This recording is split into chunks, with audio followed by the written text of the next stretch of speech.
declare that on this desk right here, we all think that Kirk Cousins is playing this the right way. And the Redskins are getting a lot of heat for not signing him up last year. And our very own Louis Riddick, he was weighing in on Twitter about Kirk Cousins during that interview. And he said if there is some stupid high number that he would accept in terms of guaranteed money average per year, then ask for it. Say what you want.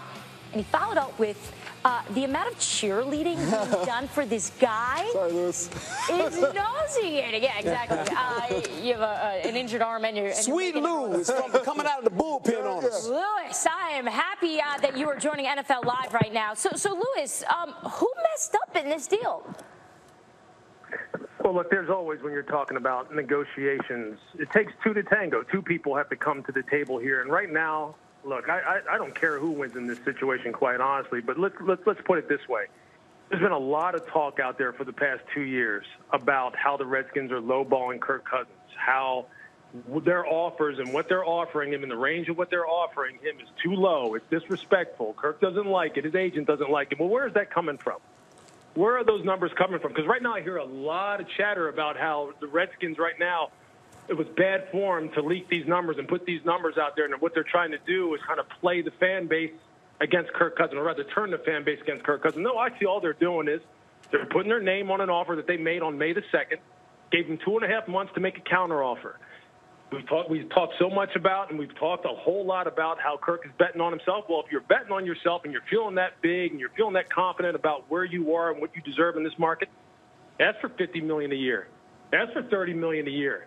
Ask for $87, $90 million. We're talking about Andrew Luck type of guaranteed, truly guaranteed money. Ask for that kind of money then and put it out there.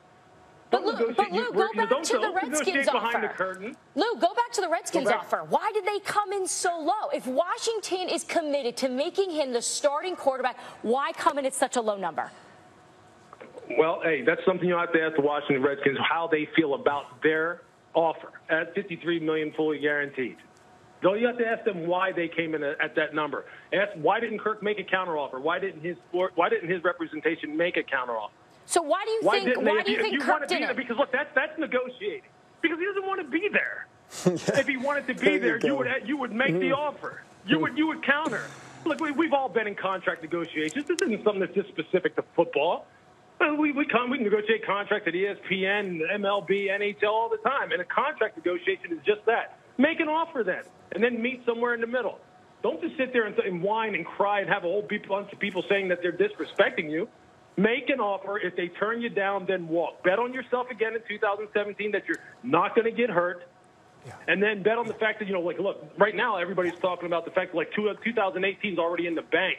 This is what he's going to get. He's going to get the $34 million from Washington, which they're probably not going to do, or he's going to break the bank and get $100 million guaranteed from San Francisco or Cleveland or any other team with some ridiculous amount of cap money, as if everything is guaranteed going forward for Kirk, which it's not. He could have had $53 million in his pocket now, or make an offer, shoot for the moon. You say you have the most leverage of any quarterback in history. We've heard all this, then make the offer. If they walk away from the table, then everybody can just go ahead and take their subjective shots at crushing the Redskins and their reputation and their history all you want. And you know what? Maybe justifiably so.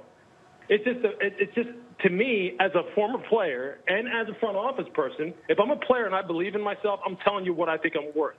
And I'm making you tell me, no, I'm not worth that.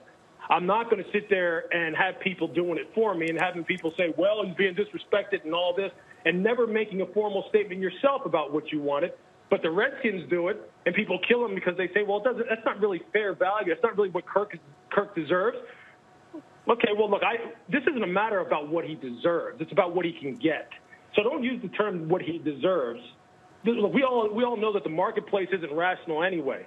Kirk is going to get what he can get because that's what the market dictates. That's fair. Hey, Lou, Coach Herm, this is a question I have for you, my friend.